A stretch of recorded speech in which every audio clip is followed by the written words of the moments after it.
sa atin dyan sa Araneta Coliseum. Umabot ako. But nagpa-ano ba? Bate sa'yo? Hindi naman. Eh, baka sakali lang. Siyempre, mahilig sa sports, mahilig sa PBA, mahilig sa PTV Sports. Of course, yeah. Puro tayo ngayon. Meralco, umaasa pa sa kanilang twice to beat advantage. Pwede pa. Actually, even NLEX may chance ba? Kanina panalo po yung NLEX. Inaabot na. Okay, so ready ka na, Meg? Always ready. Okay, ready na kami. Mabuhay Luzon, Visayas, Mindanao, Mega Manila at World. Ngayon po ay araw ng Miyerkules, ika-18 ng Marso, taong 2015. Samahan niyo po kami sa pagdunghay sa mga pinakuling kaganapan sa iba't ibang sporting arena sa loob at labas ng bansa. Ako po si Dennis Principe. Dito sa aming programa, tiyak na mabubusog kayo sa mga balitang pampalakasan sa iba't ibang larangan. Ako naman po, si Meg Sioson. At ito po ang inyong paboritong PTV Sports. Sa ulo ng mga nagbabagang sports balita. Dalawang dating miyembro ng Gilas 2.0 nananalangin na sana'y mapasa kamay ng Pilipinas ang hosting rights ng 2019 FIBA World Cup.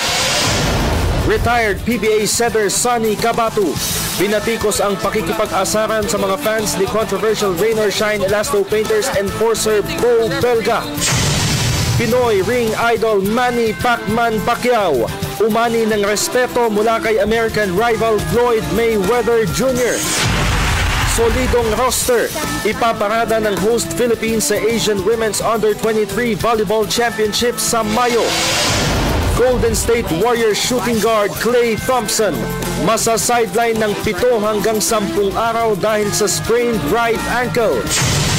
Russian diva Maria Sharapova laglag sa 4th round ng BNP Paribas Tennis Open sa Indian Wells, California.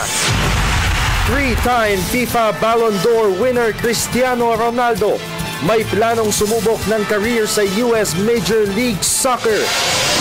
At Colombian rider Nairo Quintana, overall champion sa Tirreno Adriatico Cycling Race sa Italy. Yan po ay mga headlines pa lamang. Detalye naman nag-umusok na sports balita narito na. Nananalangin ang dalawang dating miyembro ng Gilas 2.0 na sana'y mapasakamay ng Pilipinas ang hosting rights ng 2019 FIBA World Cup. Ito'y dahil may karagdagang inspirasyon di mo nararamdaman ng mga players kapag naglalaro sa harap ng home crowd. At dahil Asyang napili ng FIBA Central Board na mag-host ng susunod na edisyon ng World Cup, ang dalawang finalists na Philippines at China na lamang ang naglalaban sa bidding war. Narito ang report ni Haji Caaminio. Dalawang bansa na lamang ang kinokonsidera ngayon ng FIBA Executive Committee para mag-host ng 2019 FIBA World Cup. Ito ay ang Pilipinas at China na parehong bahagi ng Asian continent.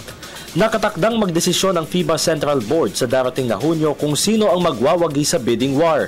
At dahil naranasan na nila ang maglaro sa harap ng local fans, nananalangin sina former Gilas 2.0 member Jeff Chan at Gary David na sana'y mapasakamay ng Pilipinas ang hosting rights ng susunod na edisyon ng World Basketball Championships. First of all, yung malaking bagay sila, nakakadagdag sila ng energy, diba, sa paglalaro namin. Kaya, tsaka yung support nila all out eh. So, yung experience yan, hindi ko makalimutan. Kaya kung tayo mag-host ulit, tapos FIBA World pa, eh baka may chance pa tayo kasi sa Spain nga, muntika na eh. So, kaya kung nandito.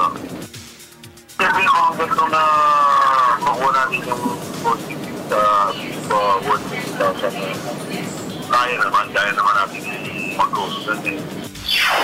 Naniniwala rin sina Chan at David na pang world-class ang mga basketball venue sa bansa, kaya't malaki ang tsansa na makuha natin ang hosting ng 2019 World Meet.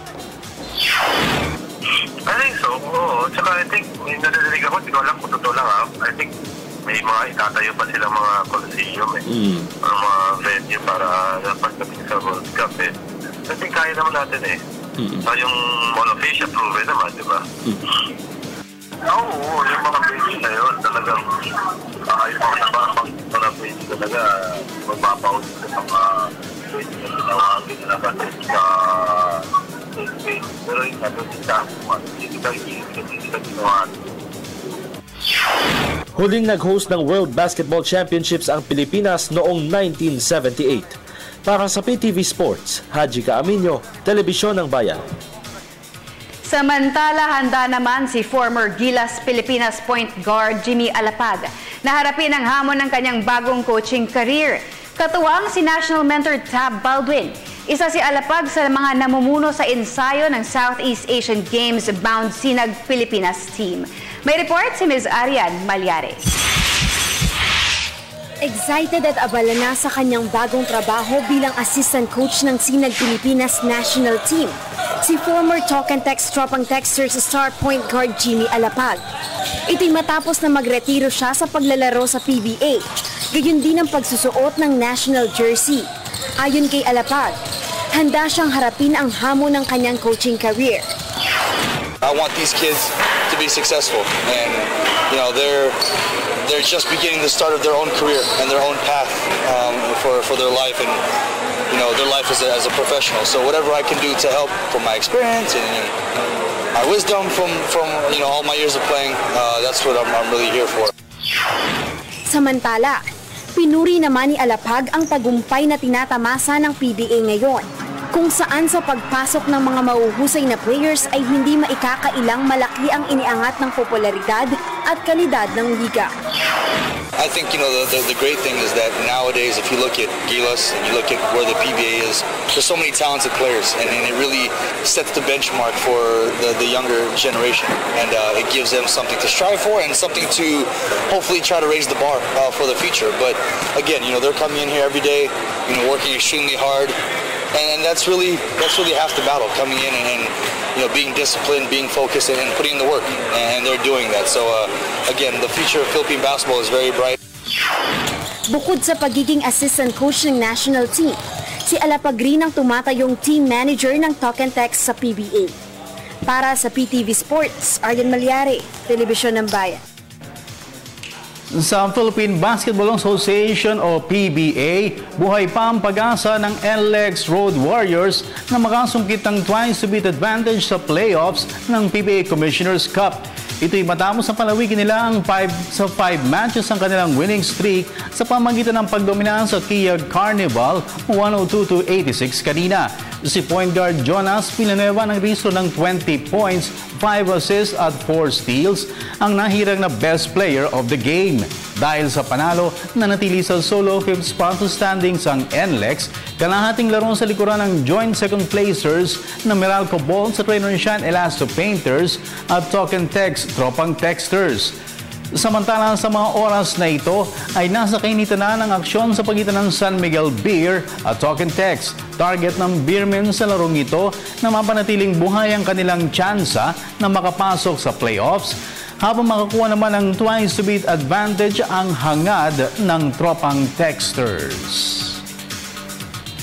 Samantala, optimistiko pa rin ang Meralco Bolts sa kanilang tsansa na makapagsubi ng twice-to-beat advantage sa playoffs ng PBA Commissioner's Cup.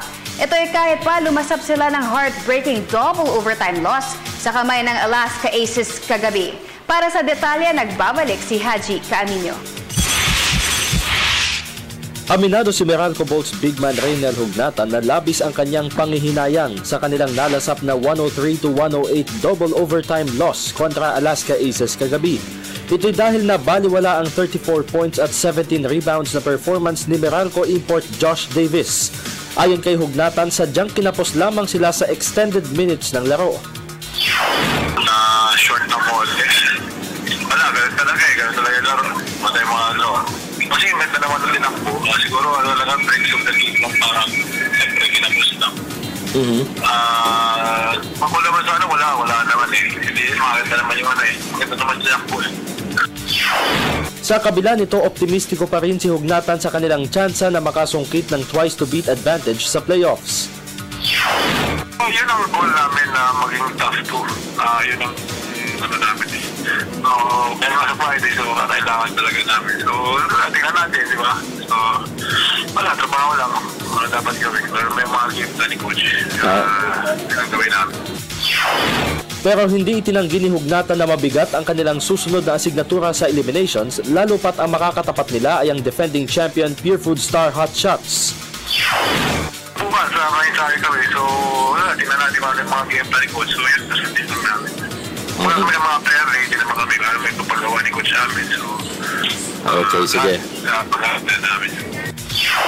Sa ngayon ay nasa share of 2nd to 4th spot sa standings ang Meralco sa kanilang record na 6 victories against 3 defeats. Para sa PTV Sports, Haji Caaminio, Telebisyon ng Bayan. Sa PBA pa rin, binatikos naman retired PBA center Sunny Cabato ang ginawang pakikipag-asaran sa mga fans ni controversial Rain or Shine Lanzo Painters big man Bo Belga noong linggo. May report si Ms. Cecil Kimlat. Hindi pinalampas ni former Barangay Ginebra Center Sunny Cabato ang ginawang pakikipag-asaran sa mga fans ni Rain or Shine Elasto Painters enforcer Bo Belga. Sa match-up kontra Ginebra sa Cuneta Astrodome noong linggo, ilang beses na nakipagpalitan na maaanghang na salita si Belga sa ilang fans, bagay na naging dahilan para madelay ang laro. At ayon kay Cabato, walang karapatan si Belga na mapikon o bumawi sa pang-asar ng mga fans dahil sila ang bumubuhay sa liga. Yung mga taong fans ng Ginebra, nagbayad na nood yun eh. Huwag mo nang awayin kasi normal lang na yun ang fans nila. Karapatan nilang mag-cheer kasi yun ang team nila eh. Maraming dumaan sa akin ng ginamura ka, pero okay lang yun. So, lang ginagawa may asawa ko ng araw na pag may nagmumura sa akin, mo lang, kasama sa basketball. Hirit pa rin Cabato, dapat ring ilagay sa tamang lugar ni Belga ang pagiging pisikal sa loob ng playing court. Ang basketball physical pwede, maghapon pwede. Huwag mong sisipuin na sasadyain yung player. Physical okay lang. And lastly, the one na hindi ko nagustuhan is hindi magandang ginawa ng bata. Pero yung physical na sikuan ng kahiga na nga si Kagiwa, siniko pa niya. Hindi na magandang tignan din sa mga manunood. Nauna ng kinastigo ng PBA Commissioner's Office si Belga kahapon kung saan 70,000 pesos na multa ang ipinataw ng liga sa 6'5" slapman. Para sa PTV Sports, Cecil Kimlat, Telebisyon ng Bayan. Lipat tayo sa boxing. Buhat ng maitakda sa May 3 ang kanilang mega bout. Tila naging doble ingat na sa pagbibigay ng komento kay Manny Pacquiao, si Floyd Mayweather Jr. Sa katunayan, kung dati ay masasabing halos walang respeto si Mayweather kay Pacquiao, ngayon ay todo papuri pa ang undefeated American sa mga boxing achievements ng Pinoy rival. Narito ang report ni Ms. Golda Tabid Gorospe. Tila biglang nagbago ang pakikitungo ni Floyd Mayweather Jr. kay Manny Pacquiao. Ito'y dahil kung dati ay puro insulto ang pinupukol ni Pretty Boy Floyd kay Pacman, ngayon naman ay todo ingat ang undefeated American sa pagbibigay ng komento sa Pinoy rival. Sa katunayan sa isang panayam ng mga media men sa Amerika, inamin ni Mayweather na para sa kanya isa si Pacquiao sa pinakamagaling na boksingero ng kasalukuyang henerasyon. You know, all my victories, throughout my career means everything to me. Not just one victory. Manny Pacquiao, he's a solid competitor. He's a good fighter. He's a guy that I can't overlook. And May 2nd, I'm pretty sure we're going to have a brilliant game. Samantala, tiniyak naman ni Mayweather na mapupuno ng aksyon ang mega bout nila ni Pacquiao. It comes down to the two fighters. That's what it's really about. And it's about giving the people excitement. Without all the different, without social media, the different social outlets, and people all around the world, pushing for this, I don't think this fight will be that big. Sa ngayon ay kapwa sumasalang na sa sparring session sina Pacquiao at Mayweather bilang preparasyon para sa kanilang title unification bout sa MGM Grand sa Las Vegas, Nevada sa Mayo 3. Para sa PTV Sports, Golda Tabid Crospe, Telebisyon ng Bayan. Sa iba pang balita, sinimulan na ng National Archers ang kanilang kampanya sa Asian Archery Cup sa Bangkok, Thailand. At sa ranking round kanina, magiting na nakipagsabayan sa mga bigating karibal ang Luis Gabriel Moreno-led Philippine team. Nakatutok sa mga kaganapan sa Asian Archery Cup si Sports Radio Correspondent Judith Karingal at narito ang kanyang report mula sa Bangkok, Thailand. Nasa tamang target ang mga Filipinong archers na lumalahok sa 2015 Asian Archery Cup sa Bangkok, Thailand. Nadumina ni 4-time gold medalist Amaya Pascuangco ang individual ranking round at hinatak din niya ang Philippine Women's Compound sa team event matapos ang qualification dito sa Hamak Archery Field. Si Pascuangco ay lumikom ng 689 points, 344 at 345 sa 2 rounds na may kabuang 72 arrows, kaparehong total ng second placer na si Surika Venom ng India, subalit mas marami ang bullseye 17 at 45 tenths ni Amaya Pascuangco. Third naman ang comebacking Olympian na si Jennifer Chan na may 685. 20th si developmental Andrea Robles na may 669 habang 23rd place naman si Joan Chantabanyag na may 668. 2,043 points ang kabuang score ng Philippine Women's Compound Team, 12 points ahead sa SEA Games rival na Malaysia at 14 points sa paboritong India. By sa unang laban ng Olympic round bukas sina Paz at Chan at gayon din ang Philippine Women's Compound Team. Sa women's recurve, medyo malamlam naman ang pag-umpisa ni na Rachel Ann Cabral, Karil Honggitan at Mary Quinn Ibanez na 37, 39 at 56 sa event na pinamumunuan ng mga archers ng Chinese Taipei. 300 mga archers mula sa 26 na mga bansa ang lumalahok sa malakihang torneo. Para sa Asian Archery Cup mula dito sa Bangkok, Thailand, Judy Karingal para sa PTV Sports. Sa volleyball, nangako ang pamunuan ng bagong tatag na larong volleyball sa Pilipinas Incorporated o LVPI na malakas na roster ang kanilang ipaparada sa Asian Women's Under-23 Championship sa Mayo. Para sa detalye, nagbabalik si Ms. Arian Malyari. Hindi pa kumpleto ang lineup ng host Philippines para sa Asian Women's Under-23 Volleyball Championship sa Mayo. Ito'y kahit pa natapos na ang Season 77 ng UAAP, kung saan inaasahang magmumula ang mayorya ng mga volleyballs na bubuo sa national team. Pero tiniyak ni newly elected larong volleyball sa Pilipinas Incorporated President Joey Romasanta na solidong roster ang ipaparada nila sa Asian Showpiece. Pag may pinagpipilian, meron kang mapipili at meron kang hindi mapipili. So, ayaw natin ng mga ganong kanta. Hindi naman pwede isipin na yung iba kaya hindi po nakasama dahil sa mas hindi sila angko para sa tunayong to, no? Which is not true. Because alam mo naman sa volleyball, there are roles to play for every player. So, hinahanap lang natin yung good mix ng kailangan natin. Bukod sa hosting ng Asian event, 5 pang international tournaments ang kinakailangang lahukan ng Pilipinas para opisyal na mabigyan ng basbas ng Asian Volleyball Confederation at ng World Governing Body na FIVB. We should be able to bring back volleyball to where it should be in the local and the international scene. Not only is it intended to be as per plan namin ay maging top 2 ng sports na nilalaro dito sa Pilipinas and also at the same time make our mark in the international competition. Kabilang sa mga inaasahang magsusuot ng national tricolor sa Asian Meet ay sina Ateneo Lady Eagles star volleyballs Alyssa Valdez, Gia Morado at Bea De Leon. Para sa PTV Sports, Arian Malyari, Telebisyon ng Bayan. Samantala, hinamon naman ang knockout encounter ni Marian Cappadocia ang mga foreign-based tennisters na miyembro ng national team. Ito'y upang malaman di umano kung sino-sino ang dapat na ipadala sa Singapore Southeast Asian Games sa Hunyo. Narito report ni Ms. Ann Camua Viñas. Handang patunayan ni veteran internationalist Marian Cappadocia na karapat-dapat siyang mapabilang sa Southeast Asian Games bound national tennis team. Ito'y kasunod ng pag-anunsyo ng Philippine Lawn Tennis Association o PILTA na ang mga tennisters lamang na maglalaro sa Fed Cup ang ipapadala sa biennial regional meet. Ayon kay Cappadocia, handa siyang makipag-showdown sa mga foreign players na madalas na mapasama sa national squad. Yes, po, sobra. Like every time na mag-request kami, lagi po nilang dinideny. Kasi reason nila wala daw budget.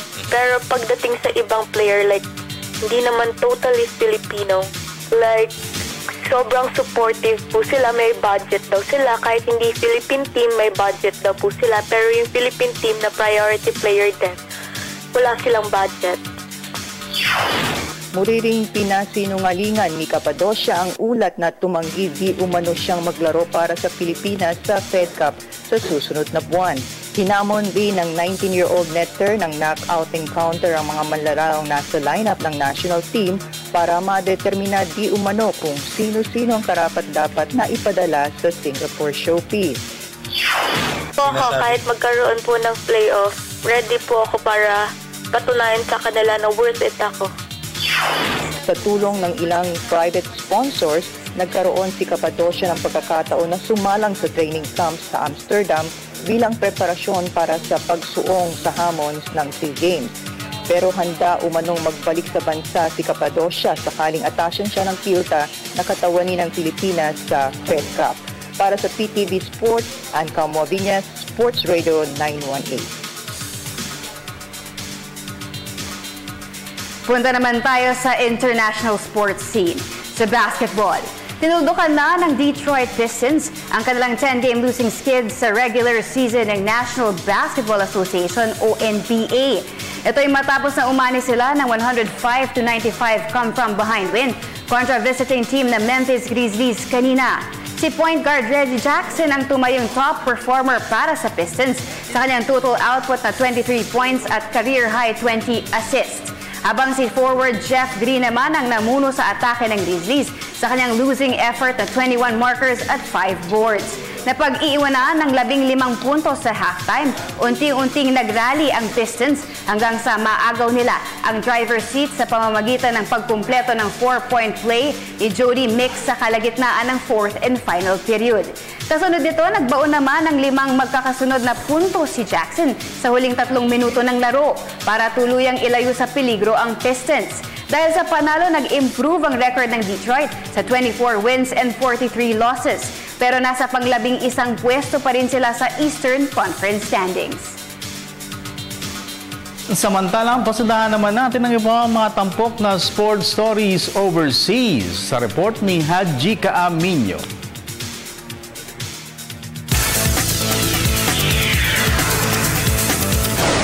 Inaasahang masa-sideline ng 7 hanggang 10 araw si Golden State Warriors shooting guard Klay Thompson.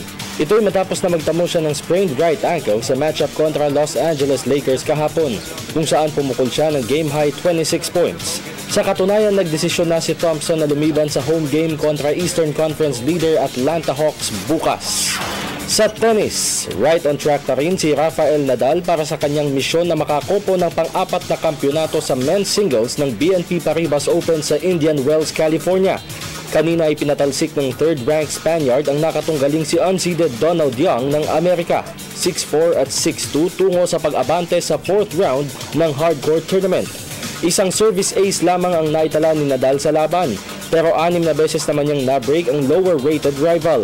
Ang susunod na makakatapat ni Nadal ay si Gilles Simon ng France. Sa BNP Paribas Tennis Open pa rin, nagwakas na ang kampanya ni Russian diva Maria Sharapova sa women's singles. Ito'y matapos na yumukod siya kay defending champion Flavia Pennetta ng Italy 3-6, 6-3 at 6-2 sa 4th round kanina. Nag-struggle muna si Pennetta sa opening set bago siya nakabreak ng 4 na beses sa sumunod na 2 sets. Target ni Pennetta na makasungkit ng pang-11 career WTA singles title. Sa football, may balak si 3-time FIFA Ballon d'Or winner Cristiano Ronaldo na sumubok ng career sa US Major League Soccer. Ito'y kapag nag-expire na ang kanyang kontrata sa Real Madrid sa taong 2018. At base sa ulat, ang napipisil na destinasyon di umano ng 30-year-old Portuguese star forward ay ang alinman sa New York Red Bulls at Los Angeles Galaxy. At sa multi-stage cycling, opisyal nang inangkin ni Colombian rider Nairo Quintana ang titulo ng Tirreno Adriatico Race sa Italy. Ito'y matapos na mapanatili niya ang overall leadership ng week-long bike test sa 7th and final stage kagabi. Tinalo ni Quintana ng 18 seconds overall si Dutchman Bok Mollema habang tumapos na third placer naman ang isa pang Colombian na si Rigoberto Uran 31 seconds adrift. Para sa PTV Sports, Haji Caaminio, Telebisyon ng Bayan. Hoy, humahabol ng San Miguel Kanina 26-9, ngayon 28-27. Ang laki ng hinabol. Oo, so ilan yun? 19-2 run. Galing. Diba? May pag-asa pa. Ano yun? First half? First quarter? First quarter! Wala mo, nakahabol. Madami pang pwedeng mangyari dyan. Oo, siyempre. At tingnan ko kung makahabol ako mamaya dyan sa PBA. But in the meantime, mga kaibigan, siyempre, meron po tayong question of the day. Meg? And the question of the day is, sa iyong palagay, makukuha ba ng Pilipinas ang hosting rights ng FIBA World Cup 2019? Send your answers at facebook.com/PTV4Sports or via our Twitter at PTV4_sports. Yan. At ang kalaban po natin dyan, isa na lang. Ang naglalaban po talaga sa hosting, dalawa, no? China. Tayo at China. Ayan. So, ako, tingin ko, makikita natin mamaya sa mga texters natin. Saka gusto rin natin malaman, ano bang advantages pag napunta sa atin yung hosting? Mamaya meron ako ikukwento.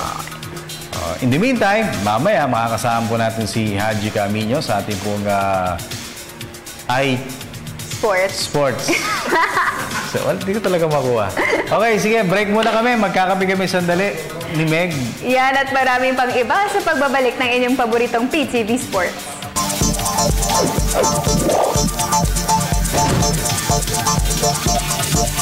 At nagbabalik ang pinakamalawak na sports newscast sa bansa, ang PTV Sports. Hello, Haji. Hi. Hello, Haji. Hello. Ay, ito. Huling-huli ko nag-aayos. Nag-aayos ng mic. Huli. Carry yan.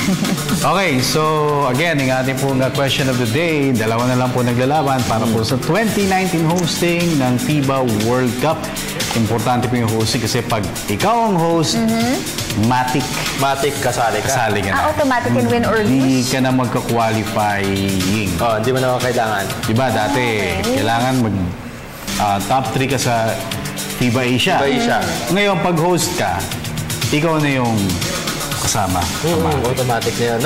1978, yung huling taon na nag-host ang Pilipinas kung saan walang naipanalo ang bansa. Pero ang maganda doon, qualified ba na? ang maganda doon, yung experience. Experience din. Well, sana, no? Sana makuha natin kasi laking advantage pala. No? Pag napunta ka dyan, pag tayo nag-host. China, na nag-host ng Olympics. Bago. Sige, game. China. At punta na tayo sa komento ng ating mga viewers. Comments. From Cyrus Estrada, para sa akin, malaki ang chance. Kasi nakita ng FIBA ang passion ng Pilipinas sa basketball. Sana tayo ang piliin para sure pasok na tayo sa world stage. Yan. Tama siya. Okay, sige. From Leonard Delfino, siguro dahil sa nangyari nung nakaraan sa SAF, medyo tagilid tayo. Baka ibig sabihin naman dyan yung sa security. Ano sabi? Yung sa SAF daw, baka mga affected in terms of yung, siyempre may fear siguro yung wala naman siguro.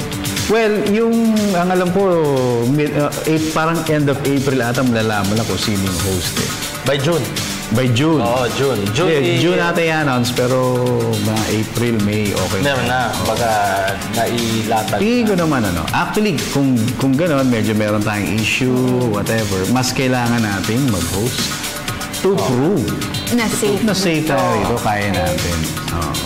Passion for basketball. Isa din yan sa number one plus natin yan. From Rafi Manin Team, sabi niya sana po makuha pero problema kasi heavy traffic. Ang alam ko meron na silang ginawang dyan parang anong tawag dito yung scheme. Parang nagano na sila, everything kasi parang bibigyan sila ng special lane. Parang nung FIBA Asia. Correct. Yung mga teams. At saka meron kasing gaganapin kung sakasakali sa Cebu. Meron baka yung Philippine Arena. Siguro baka yung mga players malamang doon sa up north or sa bandang Subic. Hindi ba? So yun. From, si Juro Red Akashi, sabi niya sana sa atin na kasi sa China na gaganapin yung FIBA Asia 2015. Dapat sa atin na yan. Alam mo, parang ang dinig ko yung mga narinig kong issue against us dun sa may pag-host. Yung mga venues, kasi bawat venue daw kasi meron kang specific na area at saka yung sukat. Yes. Pagdating sa media or press area. Okay. Apparently, yung mga yun masyadong malaki. At yung Araneta ata wala. Yung MOA maliit. Philippine Arena maliit. So parang ewan natin, yun ang isang bagay na Factor kung pwedeng. Pero tingin ko magagawa naman ng paraan yan. Dahil unang-una yung I think yung Soler from scratch pa gagawin So kung kayang bumuo ng isang buong venue, ay siguro yung media center. Yes. As well as yung SM Cebu Arena. Wala pa yun. Kaya din nilang gawan yun. Kasi 2 sites yung tinignan na paggagawan. Mo pumasa naman. From Raymond Boragay, sabi, hi Miss Meg, Boss Dennis at Boss Haji. Makukuha yan. Manalig lang tayong lahat. Siya na po pala. Nasaan na po yun? Bakit wala na po siya? Si Snow daw. Yun nga, medyo nag-explore na other options. Yes, ABC. Okay, sige. Sige. From, niluluwad pa siya. Mga 5 minutes sa taga. Pag nag-break tayo mamaya, pagbalik natin, tatanggap tayo ng calls. Ng mga tawag naman. Sige. Viber, Ito sa Twitter, merong nag-comment sa question of the day. Sabi ni Gob FH, sa bagay, isang malaking pasado sa amin ang hosting bid ng PH sa FIBA World Cup 2019. Sana mapakasakamay na ang rights nito. Sabi ni Gob. Sana nga. Sabi naman ni Tolitz, good po, malaki po ang chance natin makuha ang hosting ng FIBA World kasi po marami naman tayong venue. Meg, ang ganda mo. Iyo, no? Sabi ni Tolitz. Thank you. Sabi naman ni Crisostomo Joseph, gandang gabi mga idol, gaya ng sinabi ni Coach Shot, very critical battle to between China and Philippines sa venue, facilities, airport, etc. Lamang ang China pero sa passion ng mga tao sa basketball, lamang ang Pilipinas. Given na yung Philippine Arena, sa tingin ko sa atin tong laban na to. Sana nga. Pero may points in terms of facilities and venue. Mga airports. Ganyan. China siguro. Try nga natin caller. Sige. Check natin, baka pwede na. Punta mo yung ating... teka, yung ating pong number, mamaya babanggitin ko. May incoming na, so okay natin. Agad-agad, Okay. Hello, magandang gabi, PTV Sports. Sino po sila? Hello. Ayun, hi. Yan po, magandang gabi po. Magandang gabi. Anong pangalan nila? Robert Macasyas. Si Robert. Robert. Taga si Robert? Taga Pampanga. Kenny. Okay. Ano yun? Pampanga. Sige, paring Robert, may tanong ka o meron kang opinion? Sir, dapat natin yan, makuha natin para maging masaya yung mga Pilipino. Oo naman. Siyempre, masaya tayo. Oo, noong 2013 nga, nakita na natin yung sobrang saya, diba? Yung mga Robert, yung mga nagdududa na baka raw mapaya tayo sa traffic, sa security. Ano masasabi mo ron, Robert? Facilities. Palagay ko, sir, normal lang yan. Kahit sa ibang bansa naman, nangyayari yan. Pero importante, makuha natin yan. Very good. Very good opinion. Okay, sige. Robert, meron ka pang tanong o gusto mong batiin? Sir, may tanong lang ako. Kumusta pala Sino? Si Ian Sanggalang. Nag-recover pa siya, di ba? Ang alam natin, next conference pa. Continue siya sa therapy niya. Ganun ba? Kababayan mo yun, di ba? Sir, pwedeng bumati. Sige, pwede. Sir, binabati ko yung mga taga Santo Rosario, sa Florida Blanca, Pampanga. Sa mga taga Naparing, Dinalipihan Batan. Mga tropa dyan. Yan, okay. At tropa ka namin, Robert, Huwag kang bibitaw, Oo, siyempre sir. Lagi ako nanonood pag nakabakasyon ako. Yan ang gusto ko. Huwag ka na bumalik sa trabaho. Bakasyon ka lang bakasyon. Bawal sir, bawal. Bawal. Okay lang yan. Okay. Salamat si Robert ng Don Robert. Pampanga. Ganda talaga ako sa pangalan ng Florida Black. Yan. Yung ating pong cellphone number, 0936-537-9349. Again, 0936-537-9349. Isa pa rin. Meron na, agad-agad, oh.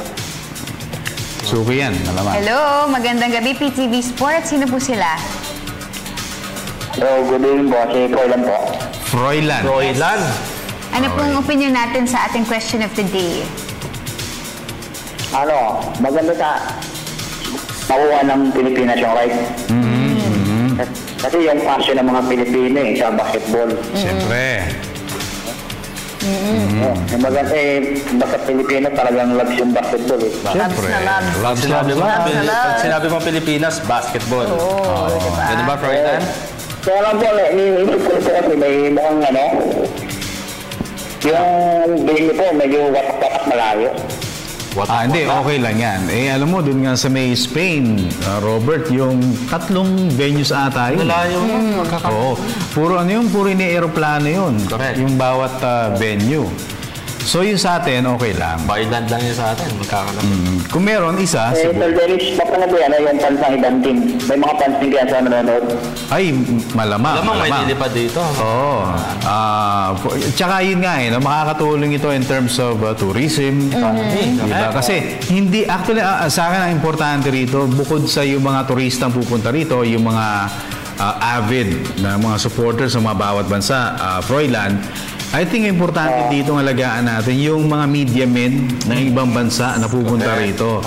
Because through them, parang sila yung magbabalita sa mga bansa nila. So kung makita nila na maganda, I'm sure merong urge for them to write something good about the Philippines. Like nakita na, uy, nababasa natin, Philippines, ganito, ganyan. Yung pala, ang ganda ng venue, mabait ang mga tao. Modern lahat, diba? Kaya, mga ganon, diba? So, yun nga, I think this is an opportunity for us na magkaroon ng mga, kumbaga ma-market natin yung ating bansa sa ibang bansa. Win-win situation talaga. Oo, yun. Okay, Froilan? Okay na? Parang ayaw mo maniwala. Maganda na. Ganda rin kami. May iba ka pang concern, Froilan? Yung balita dito kayo, yung isa po yung coach natin, si Frank Bonifacio, meron pa ba siya ng lineup nila? Nasa practice player yan, si Bonifacio. Pero hindi totoo na hanggang November 30 yung kanyang kontrata. Chismis lang yun. Okay. Thank you, Froilan. Okay, Froilan. Salamat. You got me. Yun ako. Sige, break muna tayo. Kapi-kapi muna. Siyempre, magbabalik ang PTV Sport. Balik kami.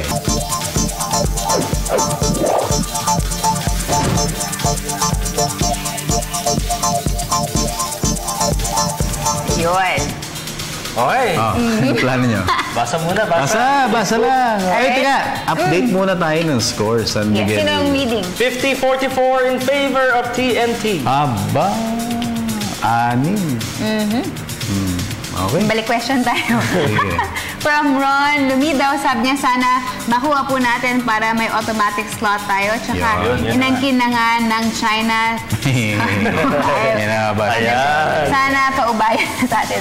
Ang controversial pa issue Yan na nga ba sinasabi ko. Ikinonek. Para si parang Gary David Gumino. Kausap namin, kakwentuhan natin. Sabi niya, pag-usapang China man. China, puro China. Sige. From Marvelous Fernandez Regular, sabi niya, China may hold the edge in terms of logistics, but the Filipinos' passion for basketball will count in the battle for the hosting rights of the 2019 FIBA World Cup. Go Philippines! Go. Sige. Ano pa? From Mark Legaspi. Ito si Mark Legaspi. O naman, sagot na yan ni Boss MVP. Para makapasok sa World Cup yung Pinas. Galing talaga ni Boss MVP. Pabati naman yung family ko dito sa Taguig. Kay Mama Bebot at Papa Verco, salamat PTV sa pagbasa ng comment ko. The best talaga kayo sa sports news. Salamat po. Salamat po. Thank you. Kami po ang number 1. Kasi kami lang ang sports. Hindi, pero talagang number 1. Number 1 tayo. Kasi wala number 2. Caller. Sige. Go. Sabi niya, big yes yan kasi may magagandang arena na tayong magagamit at saka nakita na nila na kaya ng Pilipinas mag-host dahil sa FIBA Asia. Pag-ritaman kami dito sa Leones West, Tubao, La Union. Pero syempre, iba yung FIBA Asia sa FIBA World. Dahil yung FIBA World, kalahin mo sina LeBron James. Pupunta dito. Diba? Maglalaro dito. Nagpunta before, pero ngayon, talagang competition. Iba yun nung pumunta sila dito parang Kevin Durant. Skirmish lang yun, exhibition game. Diba? So matindi. Pero alam mo, sabi nga ng Secretary General ng FIBA, yes, they can. Yes. Sino? Yung they, Philippines yun. Okay. Kaya ng Pilipinas. Pwede. Sige, caller muna tayo. Caller. Calling. Teka, ayaw pumasok. Meron agad. Talagang walang puknak. Hello, magandang gabi po, PTV Sports. Good evening. Yes, good evening. May maganda voice. Good evening. Sir, ano pong pangalan nila? Mahangin po dyan, sir. Nasa labas siya. Nasa Baguio ba si sir? John Dorias. Taga saan ba si John? Caraga. Kaya pala. Caraga. Sa Caraga. Kano alam mo yung musician? Si Jay Dorias. Wala siguro. Wala. Kumakanta ka ba? Kumakanta ka? Hindi ko kaano. Sige. Madali naman ako usap eh. Sige, ang tanong mo, Brad. Hello? Yes, John. What's your question or opinion? Ginebra. Ginebra, ano? Si Alapag na lang ako. Si Alapag na lang ang... Tingin ko po. Gusto niyan. Hello? John? John ka ba? Ginebra. John, teka, medyo choppy. Galaw ka lang po. John, steady ka lang. John, ano yung sabi mo? Jimmy Alapag na lang ang... Coach ng Ginebra. Ano na siya, John? Team manager na ng Gomentex. Bakit naman si Alapag ang nakikita mong dapat na coach? Hindi marunong yun. Hindi talaga marunong. Teka, ano nangyari? John? Sa signal yata ni John yan. Signal ni John. Mahangin. John. Probinsya. John 1, John 2. Probinsya. John 3. John, medyo sabog mahangin. Ako, nalunod ata si John. Pero basically... John, pasensya na medyo try mo ulit tumawag o sakasakali. Siya ata uli yan. Hello po. Hello?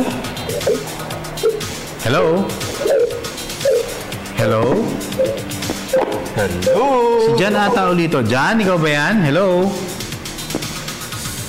Pero basically, sinasabi lang yan na sana si Jimmy Alapag na ang coach ng Ginebra. Mahirap eh. Dahil una-una, team manager. Tsaka syempre, loyalty. Of course. Pero alam niyo, nakikita ko kay Jimmy Alapag yung leadership niya talaga and potential of course. For head coach. May caller tayo, Meg. Magandang gabi po, PTV Sports. Sino po sila? Hello, yes. Sino po sila? Hello? Sino po sila? Andy Gomez. Sabi Mabuti. Andy. Andy ng Dumaguete. Andy, Dumaguete. Dumaguete City. Tapos sa kapalit na Pinas. Sino kapalit Pinas? Alas ka? Noy Baclaw. Ang kapalit niya. Andy. Alas ka, sino? Yun nga, Noy. Ano ba? Andy, si Noy Baclaw. Yung kapalit niya. May Parang meron pero alamin natin Andy. Ano, fan ka ba ng Global Port o ng Alaska? Alaska. Oh, parang nalungkot ka na nawala si Gabby Espinas. Ano lang yun? Tanong ko lang kung sino yun nga ibang fan? Ibang trade ng Alaska? Wala pa sa ngayon. Wala pang trade na uulimigan tayo. Ayan. Yan. Okay, so, ayun. So, ito, partner. Teka. Andy, no? Si Andy. Yung trade na Baclao at saka si Espinas, may kasamang draft pick. Okay, pero ganito yung draft pick na kasama, yung first round. Teka, Okay. Kung makuha ng Global Port ang first pick ng 2017, ipapalit nila yon sa lower first round pick ng Alaska. Ayan. So, ganun na mangyayari. Okay, Andy? Okay. May iba pang concern, Andy? Okay. Yes. Sige. Yung kay post natin. Kanino? Post natin yun sa FIFA World. Sige, ano yun?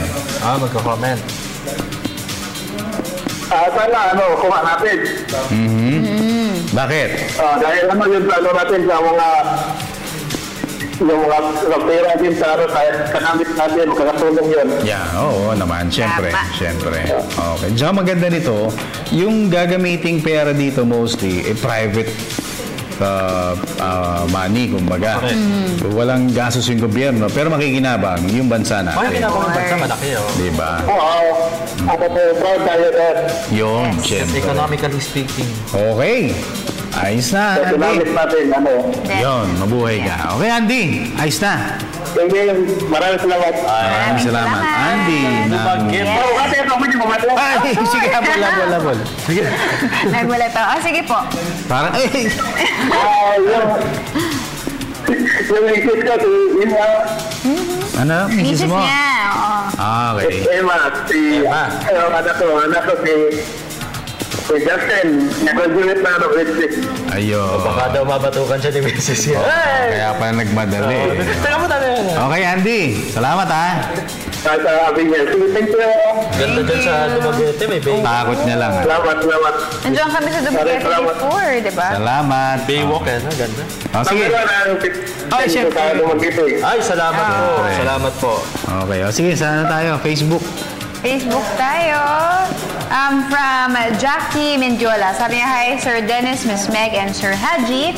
Sabi niya, sa palagay ko, tayo na mag-host kasi madami naman tayong malalaking venue na pwedeng gamitin para sa FIBA gaya ng Philippine Arena. Pakibati po ng happy birthday si Tita Agnes Mendiola from your Mendiola family of Apalit, Pampanga. At saka dapat daw pala yung mga venues merong bonggang VIP. Dapat magpagawa ng bonggang Factor din yun. Points din. Isa pa, direct sige, isa pa, basa. Okay. Ito, sabi ni Fernan Nacionales, kuha na yan. Nakapag-host na kasi China last Olympic. Bigay naman sa Pinas.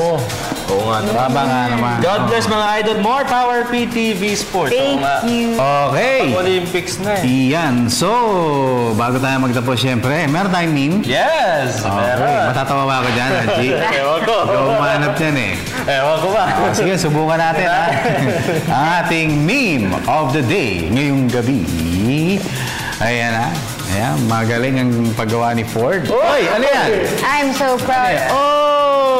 Rock and roll! Raymond Almasan. Nga. Ayan. Rocket.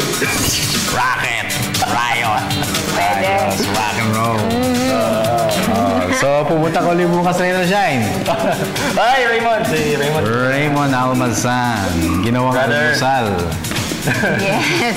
40,000. Oo nga tsaka yung mga yun usually merong yung mga teams talaga na parang pagka ganyan, mga fine.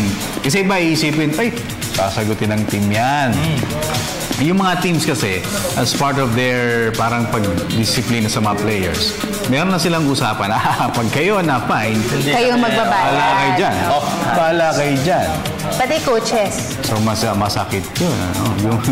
Yung ganun. Moral support lang. Aray. Moral support lang may bibigay. Pero kung... Moral support, sige, bayaran mo. Sige. It goes with the coaches. Hindi rin ng management. Yeah. Okay, so bye-bye time, Meg. Yes, maraming salamat sa View Blends, Pampered Foods Premium Organic Shampoo, Cosmo Culture, Mr. Amis Tumang ng Amazing Playground, Mr. Lee Friend ng California Boat, St. Luke's Medical Center, Miss Babes of Dermesthetics, Frank and Marcel Graphics, My Jewelry Box, and of course, Print Couture. Salamat kay Gary David, Reyna Lugnatan, and kay Jeff Chan, at kay L.A. Tenorio. Maraming salamat sa pag-accommodate sa atin kanina. At binabati ko rin si Auntie Ebing Kaaminyo na nagbe-birthday ngayon. Happy birthday. At pinababati naman ni Jeff Tuason, yung gwapong-gwapo kong kasamahan. Si Boyet and KD San Juan ng San Mateo Rizal. Pantuwa family dyan po sa Liano sa Caloocan City. De Los Santos family sa Marikina City. Mama, Papa, and of course Miss Aiza. Thank you very much. Joseph Latumbo. Yan. At nasa likod ng camera 2, Jerry Santiago. Santiago. And my wife, Winnie, I love you. Prince Zian, Prince Zoe, Mami Base, Mama Lau, Daddy Dan, Mami G. At kina Mr. Ronald Dulatre, congratulations. Ang NLEX, Josel de Guzman ng Globe, maraming salamat. Renato Lirio ng Rally Tours and Travel Agency, may nagdag na akong isa. Uy! Ayun, ayos na yun. Okay na yun. So, si Keroben. Sports Radio Family, maraming salamat sa inyong pagsuporta sa ating program. Mr. Alex Manlangit. Para si Engineer Reynaldo Carpio. Okay. Ayan, Direct Louie Lamata. Thank you very much. Sige na, nangangawit na. Kanina pa nakagano si Direct Louie. Okay, yes, yo. Boss Nestor! Uy, may show pa tayo. Baka kala nagpapaalam pa tayo. Samantala. Sports Radio. Kalas na tayo. Ako po si Dennis Principe. Nexioso. And Haji Kaaminyo. At ito ang inyong pinaka-paboritong PTV Sports. Bye.